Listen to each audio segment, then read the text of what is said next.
अच्छा सुनो, सब्सक्राइब करते वक्त ना घंटी बजा देना ताकि जब मैं ऑनलाइन आऊँ तो तुम्हारे फोन की भी नमस्कार दोस्तों, आप सभी का स्वागत है हमारे YouTube चैनल पर। तो आज हम बात करेंगे डीएलएड द्वितीय सेमेस्टर गणित। तो दोस्त इस वीडियो में डिस्कस करेंगे गणित की पार्ट 5 पूर्णांक तथा परिमेय संख्याओं पर गणितीय संक्रियाएं तथा इनके प्रतिलोम योगात्मक तथा गुणात्मक रूप में। जी हाँ दोस्तों, अगर आप गणित में 25 में 25 नंबर चाहते हैं तो आपको हमारी वीडियो सीरीज के सारे पार्ट को देखना पड़ेगा। तो चलिए आज पार्ट 5 देखते हैं और देखते हैं कि इसमें कैसे क्वेश्चन आपके पेपर में बन सकते हैं। पहले पूर्णांक के बारे में दोस्तों मैं आपको बता दिया था, ये सब चीजें हो चुकी हैं, ठीक है ना। तो पूर्णांक तथा परिमेय संख्याओं पर गणितीय संक्रिया तथा इनके प्रतिलोम एवं तस्मक हम इस वीडियो में डिस्कस करेंगे। तो कुछ भी आपसे छूटेगा नहीं। तो पहले दोस्तों हम आपको दिखा देते थे इसमें कैसे क्वेश्चन मतलब आपके पेपर में आते हैं। इस टॉपिक में से कुछ क्वेश्चन हो सकता है कि आपको अच्छे से दिखे ना, लेकिन पेपर बिल्कुल करीब आ चुका है, तो समय की बिल्कुल बर्बादी नहीं होनी चाहिए। देखिए दोस्तों, जैसे क्वेश्चन ऐसे आ सकता है कि परिमेय संख्या -6/9 के समतुल्य परिमेय संख्या आपको बतानी है, या इससे बड़ी परिमेय संख्या आपको बतानी पूछ सकती है, छोटी परिमेय संख्या, इससे बड़ी परिमेय संख्या, किसी परिमेय संख्या के समतुल्य परिमेय संख्या होती है, ऐसे क्वेश्चन, और इसका सरलतम रूप, ऐसे क्वेश्चन पूछा जा सकता है। तो चलिए बहुविकल्पी में अगर इस टॉपिक से कोई क्वेश्चन बनेगा उसको देखते हैं। पहला क्वेश्चन, परिमेय संख्या -6/9 के समतुल्य परिमेय संख्या है। तो दोस्तों इसको कैसे करेंगे, तो पहले देखिए इसमें 3 से भाग करिए, 3 दूनी 6, 3 त्रिका 9, -2/3 आ गया। तो इसमें देखिए कोई विकल्प आपको दिख रहा है -2/3 वाला, तो यही दोस्तों देख लीजिए, इसी को आप टिक कर दीजिए। पहले का क्या आंसर होगा, पहला। देखिए फर्स्ट का ये आंसर आ रहा है, ये हो गया। उसके बाद अगला क्वेश्चन था, परिमेय संख्या 3/5 से बड़ी परिमेय संख्या है। देखिए माइनस वाला -4/10, और ये तो भाई बाहर हो गया क्योंकि इसे हमें बड़ा बताना था 3/5 से। अब देखिए दोस्तों इसका भी हम एलसीएम ले लेते हैं। इसमें क्या करेंगे, 3/5 में सभी में दोस्तों देखिए हर सबका 10 दे रखा है। इसमें भी दोस्तों अगर हम 2 से गुणा कर दे, हर 10 बन जाएगा, अंश में भी करेंगे तो हर में भी करेंगे। तो मतलब 6/10 से हमें बड़ी संख्या बतानी, तो 6/10 से हमारी बड़ी संख्या है 7/10। तो दूसरे का हमारा जो आंसर होगा वो बी होगा आपके सामने। फिर अगला क्वेश्चन दोस्तों तीसरा है कि परिमेय संख्या है 2/9 से छोटी परिमेय संख्या है। 2/9 से छोटा क्या हो जाएगा दोस्तों, देखिए ये माइनस में दिख रहा, हमारा यही सही आंसर हो जाएगा माइनस में, इसके वजह से। तो तीसरे का सी विकल्प बिल्कुल करेक्ट है। देखिए इतने आसान क्वेश्चन पेपर में आ सकते हैं। अगला क्वेश्चन, परिमेय संख्या 0/-2 से बड़ी परिमेय संख्या। देखिए 0 बटे कुछ भी दोस्तों लिखा होगा उसका मान 0 ही आएगा। 0 से बड़ी संख्या दोस्तों हमें बतानी है, तो इसका आंसर क्या होगा, आइए देखते हैं। सबसे पहले दोस्तों आपको देखना है यहाँ पर सब कुछ माइनस में हमें दे रखा है, लेकिन दोस्तों पहला वाला जो विकल्प है ऊपर भी माइनस नीचे भी माइनस, तो माइनस माइनस कट जाएगा, बचेगा कितना, 2/3। तो चौथे का जो सही आंसर होगा वो हमारा ए विकल्प हो जाएगा। देखिए बड़ा भाई दिमाग लगाकर इस विकल्प को दिया गया था, ऊपर भी माइनस नीचे भी माइनस। आप पहली नजर में आप देखेंगे ना तो लगेगा यार सब तो माइनस ही है, तो जीरो से सारी संख्या छोटी हो जाती है, अगर जीरो से हमें बड़ी में जाना है तो वो प्लस में होनी चाहिए। तो ऐसे क्वेश्चन था। पांचवा क्वेश्चन है कि किसी परिमेय संख्या के समतुल्य परिमेय संख्याएं होती हैं। तो पांचवे का दोस्तों जो सही आंसर होगा वो डी होगा, वो होती है अनंत। ठीक है ना, किसी भी परिमेय संख्या के समतुल्य परिमेय संख्याएं अनंत होती हैं। और छठा क्वेश्चन दोस्तों क्या हमारा कि परिमेय संख्या 20/35 का सरलतम रूप है। भाग करके देखिए, 5 के 20, 5×7=35, मतलब 4/7। ठीक है ना, तो इसका ए वाला विकल्प बिल्कुल करेक्ट हो जाएगा। तो दोस्तों उम्मीद करेंगे कि अगर इस चैप्टर में से कोई भी बहुविकल्पीय प्रश्न आएगा तो उसको तो आप छोड़ेंगे है नहीं, सारे क्वेश्चन कर लेंगे। अब दोस्तों क्वेश्चन ऐसे आ सकता है कि हमें इसका आरोही क्रम बताना है, और देखिए उस पर बार लगा इसका परिमेय संख्या में मान ज्ञात करना है, परिमेय संख्या छांटना है। -7 तथा 7 के मध्य एक परिमेय संख्या आपको बताना है। 0 एक परिमेय संख्या है तो इसमें हर का मान बताइए। और छठा क्वेश्चन दोस्तों ऐसे हैं। तो ऐसे क्वेश्चन दोस्तों आपके पेपर में आ सकता है, ठीक है ना। तो दोस्तों चलिए कुछ और क्वेश्चन पहले देख लेते हैं इसके एग्जाम्पल के, कैसे कैसे क्वेश्चन आपके पेपर में बन सकते हैं। तो देखिए कुछ भी छूटने ना पाए इस टॉपिक से, अगर एक भी क्वेश्चन है तो आपसे छूटेगा नहीं। तो चलिए दोस्तों देख लेते हैं पहले कौन कौन से एग्जाम्पल यहाँ पर बन सकते हैं। तो चलिए देखते हैं। तो एग्जाम्पल नंबर दोस्तों 1 का आ रहा है, इसको जरा देखते हैं। क्वेश्चन था कि संख्या रेखा पर 1/3 प्रदर्शित करना है। तो ठीक है, आप संख्या रेखा खींच दीजिए, -3 से लेकर +3 तक खींचा गया। माइनस वाला इधर रहेगा दोस्तों, 0 बीच में रहेगा, 1/3 दोस्तों ये हो गया। -8/5 को संख्या रेखा पर प्रदर्शित करना है। तो ऐसे क्वेश्चन को दोस्तों पहले आपको क्या करेंगे, एक सही में कर लेंगे, तो -1 प्लस -3/5, तो इसको ऐसे कर सकते हैं, ठीक है ना। तो इसको दोस्तों -8/5 मतलब -1 किधर चला जाएगा, तो ऐसे करेंगे। देखिए क्या होता है ना कि ऐसे क्वेश्चन को आप कंफ्यूज हो जाते हैं, आपको लिखना क्या है। तो दोस्तों ये -1 और -2 के बीच में आ जाएगी ये संख्या, इसलिए दोस्तों इसको -1 प्लस -3/5 के फॉर्म में कन्वर्ट किया गया। अगला क्वेश्चन दोस्तों देखते हैं, चलिए आगे बढ़ते हैं। परिमेय संख्याओं की दोस्तों विशेषताएं देखेंगे। एक हो गया हमारा संवरक नियम, ठीक है ना, क्रम विनिमय नियम हो गया, इसको हमने देख लिया, साहचर्य नियम हो गया, वितरण नियम हो गया, तस्मक दोस्तों नियम हो गया, a प्लस जीरो बराबर a बराबर जीरो प्लस ए, ठीक है ना, ये या a गुणे ए गुणे वन बराबर दोस्तों a बराबर वन गुणे ए, ये हो गया, सब चीजें हो गई, ठीक है ना। तो a ग्रेटर देन a बराबर b, a लेस देन हो गया, ये चीजें हो गई, ठीक है। और उसके बाद देखते हैं क्या क्या क्वेश्चन आपके पेपर में बन सकता है। दो परिमेय संख्याओं के बीच में एक अन्य परिमेय संख्या ज्ञात करना। जी हाँ दोस्तों, ऐसे क्वेश्चन पेपर में बनते हैं, इसको जरा ध्यान रखिए। अगर मान लेते दो परिमेय संख्या a और b ऐसी है कि a, ठीक है, लेस देन b, मतलब a b से छोटा है, तो दोस्तों दोनों में अगर हम a दोनों तरफ मतलब दाएं बाएं पक्ष में a जोड़ देंगे, a प्लस ए हो गया और a प्लस b भी हो गया, तो इधर दोस्तों 2a बराबर a प्लस बी, यहाँ से a का मान निकालेंगे तो ये हो जाएगा। अगर दोस्तों दोनों पक्षों में हम b जोड़ देंगे तो दोस्तों क्या हो जाएगा, देखिए। तो दोस्तों आप देख रहे हो दोनों कंडीशन में वही हो रहा है कि हमारी जो संख्या b है वो बड़ी आ रही है ना। तो इसका दोस्तों आपको ये बन जाएगा, इसके बीच में जो हमारी परिमेय संख्या निकली a ग्रेटर देन दोस्तों a plus B by two, ठीक है ना। ए दोस्तों ये होगा लेस देन होगा, ठीक है। ग्रेटर तब होता है जब ये जो बड़ा वाला मुंह है ना जिसके तरफ होता है वो ग्रेटर होता है, अगर ये मुंह छोटा इधर वाला है तो ये लेस देन होगा, ठीक है। तो इसके बीच में दोस्तों जो हमारी अन्य परिमेय संख्या आई वो a plus B by two आ गई, ठीक है। तो ऐसे करके दोस्तों आप इसको निकाल सकते हैं। और उसके बाद जरा देखिए आगे क्वेश्चन क्या है कि पहला एग्जाम्पल दोस्तों शुरू हो रहा उदाहरण कि अंडर रूट टू और अंडर रूट थ्री के बीच दो अपरिमेय संख्या ज्ञात करनी है। तो दोस्तों देखिए अंडर रूट टू में एक से गुणा करते हैं, इसमें दो से गुणा करते हैं, तो कैसे दोस्तों निकल सकता है। पहले वाले में दोस्तों एक से गुणा किया, दूसरे में दो से गुणा कर दिए तो हमारी आ गई, ठीक है। Under root two into one किया, under root two into two कर दिए, तो दोस्तों इसके बीच में दो अपरिमेय संख्या दोस्तों आगे under root two into one, under root two into two, ठीक है, ये हो गया। अब अगला दोस्तों देखते हैं आगे कि निम्नलिखित संख्याओं में से परिमेय संख्या आपको छांटनी है। परिमेय संख्या देखिए जो अंडर रूट से बाहर आ जाए वो भी आपकी परिमेय संख्या हो जाएगी, तो ऐसे क्वेश्चन को भी आपको ध्यान में रखना है। तो परिमेय संख्या दोस्तों में छांटी थी, देखिए 4 बटे अंडर रूट 25 जो लिखा है इसको 2 बटे 5 लिख सकते हैं ना, तो ये भी परिमेय संख्या हो गई। बाकी दोस्तों पहली वाली परिमेय संख्या है ही है, दूसरी 13 बटे 91 परिमेय संख्या है, अंडर रूट 15 तो नहीं होगी, बाकी ये अंडर रूट 9 लिखा है ये भी परिमेय संख्या है, और ये दोस्तों नहीं होगी अंडर रूट 80 है। हो सकता है आपको क्लियर दिख ना रहा हो, तो चलिए आगे बढ़ते हैं, ठीक है ना। ये सब चीजें हो गई। तो दोस्तों देखिए कुछ ऐसे क्वेश्चन आ सकते हैं कि निम्नलिखित में से इसका गुणात्मक प्रतिलोम आपको ज्ञात करना है, ये सब क्वेश्चन। तो चलिए दोस्तों कुछ और अच्छे क्वेश्चन की तरफ चलते हैं जहां पर आपको मतलब क्लियर मतलब दिखे कम से कम, ठीक है। अगला क्वेश्चन दोस्तों जैसे 8वां हमारा आता है कि पूर्णांकों में से कौन सी संख्या स्वयं की योगात्मक प्रतिलोम होती है। पूर्णांकों में दोस्तों देखिए शून्य स्वयं की योगात्मक प्रतिलोम है। देखिए कुछ चीजें आपको याद होनी चाहिए, पता होनी चाहिए कि अगर ऐसा क्वेश्चन आए आप उसको कर सकें। कौन सी संख्या स्वयं की गुणात्मक प्रतिलोम है, उसका आंसर होगा एक, ठीक है ना। योगात्मक में दोस्तों एक नहीं हो सकता क्योंकि एक का योगात्मक प्रतिलोम हो जाएगा माइनस का एक, ठीक है। जीरो का दोस्तों जीरो रहेगा, तो ये दो चीजें आप इसको ध्यान में रखिएगा। संक्षिप्त विधि द्वारा इसको हल करना है। 87 गुणे 28 88 मतलब लिखा है ये 77 गुणे 88 प्लस 77 गुणे 12, 77 कॉमन हो जाएगा, इसको ऐसे करके सॉल्व कर सकते हैं, संक्षिप्त विधि हो गया। निम्नलिखित संख्याओं का गुणात्मक प्रतिलोम आपको ज्ञात करना है। जैसे दोस्तों 2/3 का उल्टा कर देंगे 3/2, 4/5 का माइनस लिखा है ना, माइनस 4/5 का उल्टा हो जाएगा माइनस 5/4, एक का दोस्तों एक ही हो जाएगा, 1/1 करेंगे। तो दोस्तों चौथा क्वेश्चन क्या था कि 1 प्लस अंडर रूट 2 का हमें गुणात्मक प्रतिलोम ज्ञात करना है। इसका गुणात्मक प्रतिलोम क्या हो जाएगा 1/1 प्लस अंडर रूट 2 हो जाएगा। लेकिन दोस्तों अंडर रूट 2 को हम हटाते हैं तो कैसे हटाएंगे, इसका कॉन्जुगेट या इसका कॉन्जुगेट से गुणा कर देंगे। तो मतलब दोस्तों गुणा किससे करेंगे, 1 माइनस अंडर रूट 2 से अंश व हर में गुणा करेंगे, 1 माइनस अंडर रूट 2 से ऊपर, 1 माइनस अंडर रूट 2 से नीचे। तो ठीक है दोस्तों ऊपर क्या हो जाएगा 1 माइनस अंडर रूट 2 का हो जाएगा, नीचे हो जाएगा ए स्क्वायर माइनस बी स्क्वायर, 1 का स्क्वायर अंडर रूट 2 का स्क्वायर हो जाएगा, ठीक है। तो ऊपर 1 माइनस अंडर रूट 2 था, नीचे हो जाएगा दोस्तों 1 माइनस का 2 हो जाएगा।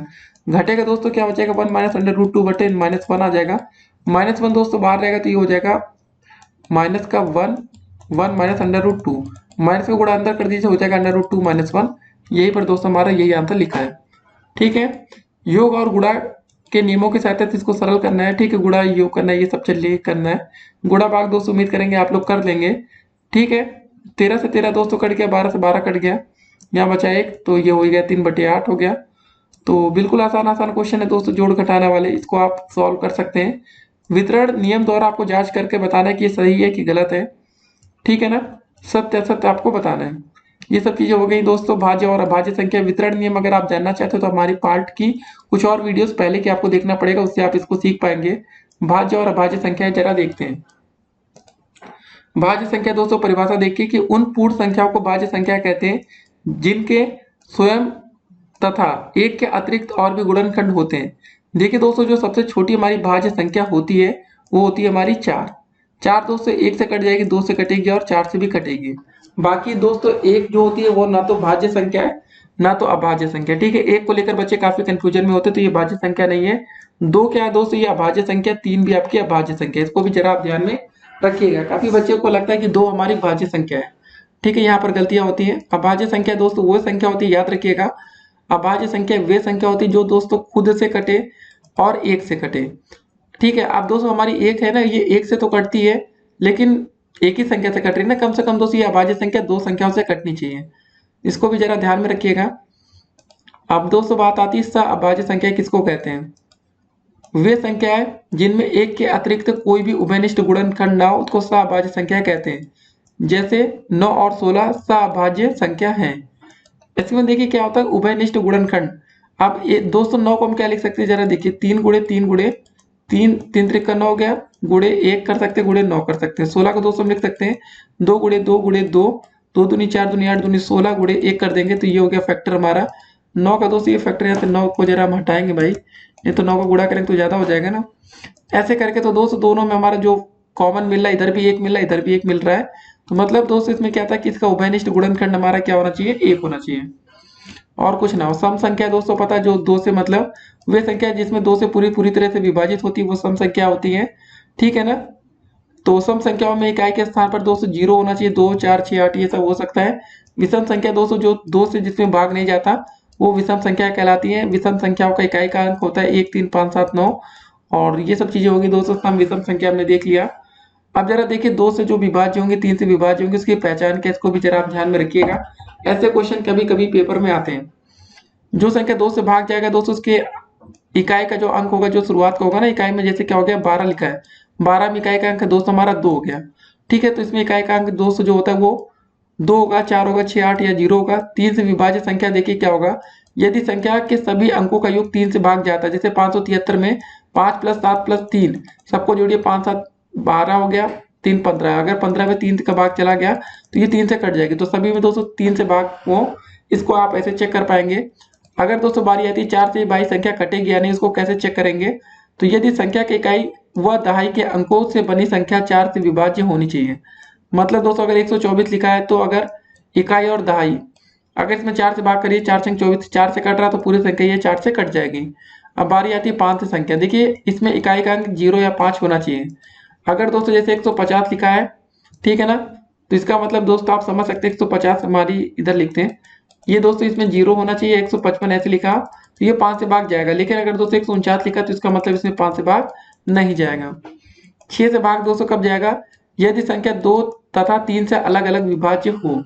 ठीक है ना, तो इसको भी दोस्तों एक बार चेक कर लीजिएगा, किसी संख्या पे भाग 6 से तभी जाएगा। पहले इसको 2 से भाग करके देखिए, 6 से भी 3 से भी करिए, 2 3 से अगर चला जा रहा तो भाई 6 से भी कट जाएगा।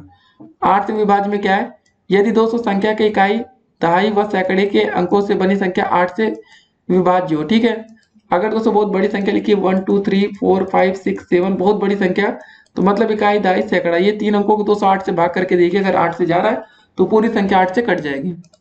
फिर दोस्तों बारी आती है हमारी 9 से विभाज्य, यदि संख्याओं के सभी अंकों का योग 9 से कट जाए तो भाई वो 9 से कटेगी। सभी संख्याओं को दोस्तों जोड़ लीजिए, 9 से अगर भाग जा रहा है तो ठीक है। 10 से विभाज्य में दोस्तों आपको खाली देखना है कि जो इसका इकाई का अंक होगा 10 में भाग कब जाएगा, 100 में दोस्तों जब लास्ट में 0 होगा तभी तो 10 से भाग जाएगा। अगर आपका 490 लिखा लास्ट में आप क्या देखेंगे 0, तभी 10 से भाग जाएगा। 11 से विभाज्य, यदि संख्या के दोस्तों विषम स्थानों के अंकों का योगफल और सम स्थानों के अंकों का योगफल का अंतर 0 आए, अथवा दोस्तों यह अंतर 11 से विभाज्य हो तो 11 से भाग चला जाएगा। ठीक है दोस्तों, जैसे लिखा है, जैसे मान लीजिए ये लिखा है 1 to 1, इसमें दोस्तों सम संख्या आपकी 2 होगी, विषम संख्याओं का योग करेंगे 1 + 1 मतलब 2, दोनों का घटा देंगे दोस्तों। अगर 0 आ रहा है तो क्या आएगा, ये 11 से विभाज्य होगी। अगर दोस्तों अगर 0 नहीं आता तो उसका जो अंतर आता है वो 11 से इसका भाग चला जाए, जैसे 22 आ रहा, ठीक है 33 आ रहा तो भी 11 से भाग कटेगा। अब सवाल ये उठता है दोस्तों कि 100 और 120 20 के बीच में मतलब कौन सी संख्या भाज्य है और कौन सी अभाज्य आपको ये बताना है। 100 से लेकर 220 में अभाज्य संख्या जैसे 101 हो गई, 103, 107, 109, 113 भाज्य संख्या दोस्तों ये आपकी लंबी लिस्ट है। ठीक है, ऐसे क्वेश्चन आपके पेपर में पूछे जा सकते हैं। तो छोटी से छोटी, ठीक है, वह 20 से बड़ी अभाज्य संख्या आपको लिखनी है, 20 से बड़ी भी हो और छोटी से छोटी भी हो, तो मतलब 23 हो गया। कोई सम अभाज्य संख्या बताइए जो अभाज्य हो। ठीक है, समझिए दोस्तों, कोई सम संख्या बताना है, मतलब कोई सम संख्या बताइए जो अभाज्य। सम संख्या दोस्तों आपकी 2 होती है और अभाज्य भी है ये। तो ऐसे ऐसे क्वेश्चन दोस्तों आ सकते हैं। तो निम्नलिखित युग्मों में से अभाज्य युग्म छांटकर आपको लिखना है, मतलब जिसके दोस्तों उभयनिष्ठ गुणनखंड कितने होने चाहिए, 1 होने चाहिए, वो आपकी अभाज्य संख्या है। अभी आपने इसकी परिभाषा यहाँ पर देखी थी। ठीक है ना, वे संख्या जिनमें एक के अतिरिक्त कोई भी उभयनिष्ठ गुणनखंड ना हो। ये हो गया हमारा क्वेश्चन। तो अब दोस्तों अगला क्वेश्चन था कि निम्नलिखित संख्याओं में से कौन सी संख्या 2 से विभाजित है जिसमें 2 से भाग जाए, आपको ये बताना था। ऐसे क्वेश्चन आप देख लेंगे, 3 से भाग जाने वाली संख्या, 5 से, 6 से। तो मतलब दोस्तों आपने सब कुछ यहाँ पर इस वीडियो में देख लिया कि भाई 8 से भाग किसमें जाता है। लास्ट की दोस्तों 3 संख्या देखनी है, 8 से भाग जा रहा है तो जा रहा है। 5 संख्या दोस्तों आपको ऐसी बतानी है जो कि 5, 6 और 8 तीनों से विभाज्य हो, तो आप इसको देखिए। ये सब क्वेश्चन दोस्तों हो गया भाग करने वाला, विभाज्य संख्या वाला। ठीक है ना, आपको ये बताना दोस्तों शून्य विषम संख्या है या सम संख्या। तो दोस्तों याद रखिएगा, शून्य आपकी एक सम संख्या। ठीक है, ये क्वेश्चन कभी कभी पेपर में आ जाता है, तो शून्य को लेकर आपको ध्यान में रखना है। शून्य आपकी कौन सी संख्या होती है, ये आपकी एक इवन नंबर है, सम संख्या। 50 और 70 के बीच अभाज्य संख्या, ये सब चीजें हो गई दोस्तों, अभाज्य गुणनखंड ये सब हो गया। ठीक है, ऐसे क्वेश्चन आप कर सकते हैं। जैसे 21 का अभाज्य गुणनखंड हो गया आपका 3 और 7। एक बात का और ध्यान रखना है, कभी दोस्तों जैसे आपका पूछ लिया गया कि हमारा 21 का अभाज्य गुणनखंड ज्ञात करना है, तो दोस्तों आप ऐसे नहीं लिखेंगे 1 गुणे 3 गुणे 7। ठीक है, क्योंकि एक आपकी अभाज्य संख्या नहीं होती, तो आप एक को मत रखिएगा। कभी 21 का अभाज्य गुणनखंड पूछे तो 3 गुणे 7 कर देंगे, 7 3 21। कभी भी दोस्तों यहाँ पर आपका एक का स्थान नहीं आएगा, 1 कभी नहीं होगा। अभाज्य की बात आएगी तो एक नहीं होना चाहिए। अगला क्वेश्चन दोस्तों कि क्या दो भाज्य संख्याएं सभाज्य संख्याएं हो सकती है, एक उदाहरण द्वारा समझाइए। हाँ, दो भाज्य संख्याएं सभाज्य हो सकती हैं। जैसे देखिए भाज्य संख्या 15 और 28 है, अथवा 21 और 34। ठीक है, आप देखिए दोस्तों 15 का फैक्टर करेंगे तो हमारा क्या आ जाएगा। ठीक है, 1 गुणे 3 गुणे 5, क्योंकि यहाँ पर अभाज्य संख्या की बात नहीं की गई। देखिए यहाँ पर क्या था, अभाज्य गुणनखंड की दोस्तों यहाँ पर बात नहीं हो रही है, खाली अभाज्य संख्या की बात हो रही है। 15 का फैक्टर ये हो गया। 28 का फैक्टर दोस्तों क्या हो जाएगा, 1 गुणे 2 गुणे 2, 2 दूनी 4, 7 28। तो दोस्तों दोनों का जो उभयनिष्ठ गुणनखंड आ रहा है वो कितना आ रहा है, हमारा 1 आ रहा है।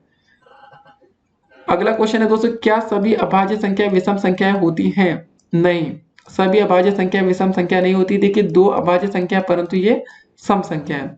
छोटी से छोटी अभाज्य संख्या कौन सी होती है, वो 2 होती है। तो ये सब चीजें दोस्तों हो गई। अब ये क्वेश्चन ऐसा आ सकता है कि वह संख्या ज्ञात कीजिए जिसको 8 से भाग देने पर भागफल 7 और शेषफल 5 है। तो दोस्तों हमने आपको एक फार्मूला बताया था कि भाज्य बराबर या संख्या बराबर भाजक गुणे भागफल प्लस शेषफल। ठीक है, हमें भागफल दोस्तों 7 दिया गया था, ये 7 हो गया। शेषफल हमारा 5 था, जिसको 8 से भाग देना है, मतलब भाजक आपका 8 हो गया है। तो संख्या आप ऐसे ज्ञात कर सकते हैं। इस फार्मूले को याद करिएगा, जरा याद रखिएगा। ठीक है, तो ऐसे ऐसे क्वेश्चन दोस्तों आ सकते हैं कि 722 को किस अभाज्य संख्या से भाग दे कि शेषफल हमारा 8 आ जाए। तो कैसे करेंगे, तो दोस्तों यहाँ पर देखिए 722 को अगर हम किस अभाज्य संख्या से भाग दें कि हमारा शेषफल 8 आना चाहिए, तो 722 को अगर हम 17 से भाग देंगे तो 8 शेष बचेगा। ठीक है, यह देखने के लिए किस संख्या से भाग दे कि 8 शेष बचे, तो देखिए 722 में दोस्तों हमने 8 घटा दिया तो कितना आ गया, 714। 714 के दोस्तों हम अभाज्य गुणनखंड करेंगे तो आएगा 2 गुणे 3 गुणे 7 गुणे 17। ठीक है, स्पष्ट है कि 2 से दोस्तों 722 पूरा पूरा कट जाता है, अतः 17 से भाग करने पर 8 शेष बचेगा। ठीक है, तो ऐसे क्वेश्चन आपके पेपर में आ सकते हैं। तो ऐसे क्वेश्चन पेपर में आएंगे। तो चलिए अगला क्वेश्चन देखते हैं। निम्नलिखित में से कौन सी संख्या दोस्तों 3 और 4 से विभाजित होती है। देखिए 3 के लिए दोस्तों हमने क्या बताया था, सबको जरा जोड़ लीजिए। अगर सबका जोड़ में 3 से भाग चला जाता तो वो संख्या 3 से कट जाएंगे। अगर 4 से देखना है तो हमें लास्ट के 2 डिजिट देखना पड़ेगा। जैसे दोस्तों पहले में 328 में अगर हम बात करें 3 2 8। ठीक है, 328 लिखा है ना, इसमें 28 में अगर हम 4 से भाग करें तो 4 से भाग चला जा रहा है, 32 यहाँ है, 4 8 32। 14 में दोस्तों नहीं जाएगा, तो मतलब ये 4 से भाग नहीं जाएगा 14 में। ठीक है, 28 14 में। और 42 में भी दोस्तों 4 से भाग नहीं जाएगा। 16 में 4 से चला जाएगा। 82 में 4 से भाग नहीं जाएगा, इसमें नहीं जाएगा, इसमें चला जाएगा। तो 4 से विभाजित होने में 4 से 84 था, ये 16 वाला था। ठीक है, 32 में जा रहा, 28 में जा रहा। 3 से विभाजित होने के लिए सबको जोड़िए जरा। 328 को जरा पहले जोड़िए, 3 + 2 + 8, 5 3 2 5 हो गया, और 8 5 13। इसमें भाई 3 से भाग नहीं जाएगा। तो ये सब चीजें जोड़ जाड़ कर करेंगे तो ऐसे क्वेश्चन हो जाएंगे। उसके बाद दोस्तों एक चीज और हम आपको बताना चाहते हैं। तो दोस्तों देखिए, यहाँ पर आपके पेपर में कुछ और ऐसे क्वेश्चन आ सकते हैं, आरोही और अवरोही वाले क्वेश्चन।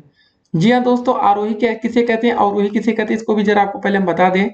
देखिए, आपका आरोही का मतलब क्या होता है। आरोही का मतलब होता है दोस्तों आपका बढ़ता हुआ क्रम। मतलब दोस्तों अगर आपका लिखा 3 6 9 12, ये दोस्तों आपका एक आरोही क्रम है। मतलब आपका ये क्रम क्या हो रहा है, संख्या बढ़ रही है। अगर दोस्तों बात आती है अवरोही क्रम, ठीक है, आरोही तो हमने देख लिया। अब इसी का दोस्तों अगर हम अवरोही निकालना चाहेंगे, अवरोही क्या होगा दोस्तों, पहले 12 आ जाएगा, बड़ा होगा, फिर उससे छोटा, फिर 6, फिर 3। ठीक है, आरोही का मतलब बढ़ रहे हैं, अवरोही का मतलब घट रहे हैं। तो इसको जरा आप ध्यान में रखिएगा, क्योंकि ऐसे क्वेश्चन पेपर में आ सकते हैं। आरोही अवरोही आप समझ गए। आप चलिए दोस्तों एक और क्वेश्चन की, दो परिमेय संख्याएं ज्ञात करना। जैसे मतलब पहला क्वेश्चन आ गया -4 और 5/4 के मध्य। कैसे ज्ञात करेंगे आपको बताते हैं। -4 और 5/4 के बीच। ठीक है, इसको हम करके बताते हैं। -4 है और 5/4। देखिए सिंपल सा दोस्तों प्रोसेस है, आपको जो भी संख्या के बीच परिमेय संख्या निकालना है उसको जोड़ लीजिए। -4 5/4 और 2 से भाग कर दीजिए। क्या हो गया, इसका एलसीएम लेंगे 1, 4 चौके 16 हो जाएगा। -16 + 5, नीचे आपका एलसीएम 4 था, बटे में 2 था। ठीक है, तो 16 में से 5 घटेगा ना तो वो बचेगा 11, और नीचे 4 दूनी 8 हो जाएगा। 11/8 2 से ये आपकी पहली हो गई। ठीक है, एक परिमेय संख्या आ गई। अब दूसरी निकाली तो दोस्तों आपका आ जाएगा -4। अब जो आएगा उसी के साथ जोड़ घटाना करेंगे। ठीक है, जोड़ते हैं तो दोस्तों यहाँ माइनस, पहले तो माइनस कर देंगे, -11/8 बटे में आपका 2 हो जाएगा। अब इसका एलसीएम दोस्तों फिर निकालेंगे तो इस बार एलसीएम 8 आ जाएगा। 8 चौके 32 होता है, माइनस का 11 हो जाएगा, बटे दोस्तों आपका 2 था। -32 में 11 जोड़ देंगे तो दोस्तों हो जाएगा -43/16। ठीक है, दो संख्या हमारी निकल कर आ गई। अब चलिए इसके आंसर को चेक कर लेते हैं। -11/8 और -43/16। ऐसे करके दोस्तों आप इन सभी क्वेश्चन को कर सकते हैं। अब इसमें दोस्तों हमें जो बताना था, इसमें फिलहाल हमें दो ही परिमेय संख्या बतानी थी, तो ये हो गया। देखिए आपको बता दें कि किन्हीं दो परिमेय संख्याओं के बीच में अनंत परिमेय संख्या हो सकती है। तो मतलब दोस्तों अगर आपका आंसर कुछ और आता है तो भी आप सही होंगे, गलत नहीं होंगे। तो उम्मीद करते हैं अब आपको समझ में आ गया होगा कि दो संख्याओं के बीच में परिमेय संख्या कैसे निकालते हैं। मतलब पहले दूसरे को जोड़ लीजिए, 2 से भाग करिए, जो परिमेय संख्या आएगी उसके बाद उसको और पहले वाले को जोड़ लीजिए, 2 से भाग करते चलिए। ये सब क्वेश्चन दोस्तों आपसे हो जाएंगे। चलिए दोस्तों, हमने यहाँ पर जैसे कुछ और चीजें हम देख रहे थे। तो दोस्तों अति लघु त्रि क्वेश्चन का पहला क्वेश्चन क्या था हमारा, कि परिमेय संख्या -7/9 -5/21 2/-3 को आरोही क्रम में लिखना है। आरोही क्रम दोस्तों भी हमने आपको बताया कि बढ़ता हुआ क्रम होता है। मतलब क्या होगा दोस्तों, मतलब पहले 1 2 3, मतलब संख्या जैसे बढ़ रही है वैसे ही आरोही क्रम होगा। तो इसमें दोस्तों आपको सबसे छोटी संख्या आपको पहले पता करनी है। तो देखिए 9 21 और -3 का हम क्या कर देते हैं, एलसीएम निकाल लेते हैं। एलसीएम दोस्तों क्या आ जाएगा, इसको हमें देखना पड़ेगा। तो इसका दोस्तों जो हमारा एलसीएम होगा वो 63 हो जाएगा। देखिए 21 तिहाई 63 होता है, 9 सते 63 और 3 से भी 63 में भाग चला जाएगा, तो 63 हमारा एलसीएम आ गया। ठीक है ना, तो 9 सते 63 होता है दोस्तों, 7 बार भाग गया तो 7 गुणे 7 करेंगे, 7 सते 49, ये हो गया। उसके बाद दोस्तों 21 तिहाई 63 होता है, तो मतलब 5 गुणे 3 करेंगे, -15/21 63 हो जाएगा। मतलब 63 एलसीएम हमने निकाल लिया है। और 63 में दोस्तों अगर हम 3 से भाग करेंगे, 3 दूनी 6 और 21 बार मतलब जाएगा, तो 21 दूनी दोस्तों हो जाएगा 42, तो -42/63। अब दोस्तों आपको आरोही क्रम बताना है, मतलब बढ़ता हुआ क्रम। इसमें सबसे छोटी संख्या दोस्तों आपको क्या दिख रही है, सबसे छोटी संख्या हो जाएगा जिसमें माइनस सबसे बड़ा होगा। मतलब -49 सबसे बड़ा ये, तो आरोही क्रम में दोस्तों -49/63 ये पहले हो जाएगा। उसके बाद बढ़ता हुआ क्रम है, उसके बाद -42/63 हो जाएगा। उसके बाद दोस्तों -15/63। -49/63 का दोस्तों हमारा मतलब है माइनस का 7/9। फिर उसके बाद देखिए -49, ये देखिए दूसरा वाला 42 था ना, -42/63 का मतलब है 2/-3। और लास्ट में दोस्तों 15/63 का मतलब है -5/21। ये आपका आंसर होगा। ठीक है, अति लघु त्रि का पहला विकल्प दोस्तों देखते हैं क्या है। तो ये देखिए -7/9 पहले लिखा है, फिर 2/3 लिखा है। ठीक है ना, उसके बाद दोस्तों -5/21 यहाँ पर मेंशन किया गया है। ये दोस्तों आपका बढ़ता हुआ क्रम है। ठीक है, अब दोस्तों देखते हैं आज का दूसरा प्रश्न। तो दोस्तों दूसरा क्वेश्चन क्या है कि 0.6 बार, ठीक है ना, का परिमेय संख्या में मान ज्ञात करिए। काफी अच्छा क्वेश्चन है गाइस, इसमें काफी बच्चे कंफ्यूज हो सकते हैं। तो 0.6 बार का मतलब क्या हो गया पता है आपको? ये लिखा है 0.666 करके ऐसे लिखा है। तो दोस्तों सबसे पहले मान लेते हैं कि माना x का मान दोस्तों ये दिया गया है, ठीक है, जो आपके सामने है। अगर दोस्तों इसमें हम 10 से गुणा कर देते हैं दोनों पक्षों में, तो ये हो जाएगा हमारा 10x बराबर हो जाएगा 6.666 करके हो जाएगा। 10 से हमने गुणा किया है, ठीक है। ये दोस्तों हमारा x का मान था, ये हमारा 10x का मान आ गया। तो इसको हम अगर समीकरण 1 मान ले, इसको समीकरण 2 मान ले, तो दोस्तों अगर हम समीकरण 2 में से समीकरण 1 घटाएंगे तो क्या होगा? ये हो जाएगा 10x माइनस का x बराबर हो जाएगा 6.666 लिखा है, माइनस का 0.666 हो जाएगा। 10 में x में से x घटेगा तो दोस्तों बचेगा 9x। यहाँ 6.66 से ये 6 कॉमन ले लेंगे तो ये सब कुछ जाएगा कट, ठीक है। इसको समझ रहे हैं कि नहीं आप लोग? या दोस्तों आप सिंपली ऐसे लिखा है 6.66 माइनस में अगर दोस्तों लिखा है 0.66 तो इसमें घटाएंगे तो ये 0 0 बचेगा, यहाँ बचेगा 6। तो दोस्तों यहाँ पर आ जाएगा 6, तो यहाँ से हमारा x का मान आ जाएगा 6/9। तो 2 3 दूनी 6, 3 त्रिका 9, तो हमारा x का मान आ जाएगा 2/3। तो ऐसे क्वेश्चन भी पेपर में आ सकते हैं, ठीक है ना। तो अति लघु उत्तरी का दूसरा आंसर हम लोग चलिए देख लेते हैं कि सही आ रहा है कि नहीं। तो देखिए 2/3 आ रहा है। अगर दोस्तों यहाँ पर देखिए 2 अंक पर दशमलव लगा होता तो यहाँ पर हम 10 से गुणा ना करके 100 से गुणा कर देते। तो ऐसे क्वेश्चन पेपर में आ सकते हैं, तैयार रहिएगा। तो आपको दोस्तों हमने हर तरह के क्वेश्चन बता रहे हैं। अब चलिए दोस्तों आज के अगले क्वेश्चन की तरफ बढ़ते हैं। तो दोस्तों इसका तीसरा क्वेश्चन क्या रहा है कि निम्नलिखित में से आपको परिमेय संख्या छांटना है। देखिए दोस्तों √5 का मान जो आएगा, देखिए इसका मान तो कुछ आने वाला है नहीं। जैसे √4 का मान 2 आता है तो ये पूर्ण वर्ग तो है नहीं, तो इसका दोस्तों ये परिमेय संख्या नहीं होगा। 2 दोस्तों आपका एक परिमेय संख्या, 0 भी दोस्तों आपका एक परिमेय संख्या हो जाएगा। आपके मन में होगा कि पाई क्या परिमेय संख्या है? देखिए पाई का मान जब 22/7 लिखा रहेगा तो ये एक परिमेय संख्या है, लेकिन जब ये पाई लिखा रहेगा तो ये एक अपरिमेय संख्या है, ठीक है। इसको जरा ध्यान रखिएगा। तो इसमें परिमेय संख्या में छांटना है, तो हमारा 2 और 0 यही आंसर होगा। अगला क्वेश्चन था दोस्तों हमें -7 और +7 के मध्य में एक परिमेय संख्या ज्ञात करना था। तो कैसे करेंगे दोस्तों, इसको जरा देख लेते हैं। इसको सिंपली -7 + 7 दोस्तों कर देंगे, बटे में 2 आ जाएगा तो 0 आ जाएगा दोस्तों। इसके जोड़ेंगे -7 + 7 0 हो जाएगा, तो इसका आंसर 0 आ जाएगा। तो पहली परिमेय संख्या दोस्तों हमारी 0 ही आ जाएगी। तो ऐसे हो जाएगा दोस्तों। उसके बाद देखिए पांचवा क्वेश्चन है कि यदि 0 एक परिमेय संख्या है तो इसमें हर का मान बताना है, ठीक है। 0 परिमेय संख्या तो इसका हर का मान 1 आ जाएगा, सिंपल सा आंसर है। तो देखिए पांचवे का आंसर हमारा क्या दिया है, 0 परिमेय संख्या तथा हर 1 है, ठीक है। इसी का छठा क्वेश्चन दोस्तों देखेंगे, 0 धनात्मक पूर्णांक है या नहीं स्पष्ट करना है, ठीक है। तो इसका आंसर देख लीजिए, 0 ना तो धनात्मक पूर्णांक है ना ही ऋणात्मक पूर्णांक है, ठीक है। 0 के साथ दोस्तों चाहे प्लस लगाए चाहे माइनस, उसका कोई मतलब नहीं होता। तो 0 धनात्मक है या नहीं, तो इसमें दोस्तों आप यही बताएंगे कि 0 ना तो दोस्तों धनात्मक पूर्णांक आता है ना तो ये ऋणात्मक पूर्णांक है, ठीक है। तो इसका आंसर देख लीजिए कैसे लिखा है, 0 ना तो आपका दोस्तों धनात्मक पूर्णांक है ना ही ऋणात्मक पूर्णांक है। तो इस तरह दोस्तों अगर आप क्वेश्चन चाहेंगे तो सारे क्वेश्चन आपके हो जाएंगे, ठीक है ना। तो दोस्तों उम्मीद करते हैं कि आज की वीडियो आपको समझ में आ गई होगी। अगर आपको इस टॉपिक से कोई भी क्वेश्चन समझ में ना आए तो कमेंट बॉक्स में कमेंट कर सकते हैं। बाकी दोस्तों अगर आप चाहते हैं कि 25 में 25 नंबर आपके बन जाए तो आपको हमारी वीडियो सीरीज के सारे पार्ट को देखना पड़ेगा, कुछ भी छोड़ना नहीं है। चलिए मिलते हैं एक और वीडियो में, तब तक के लिए stay connected, have a nice day.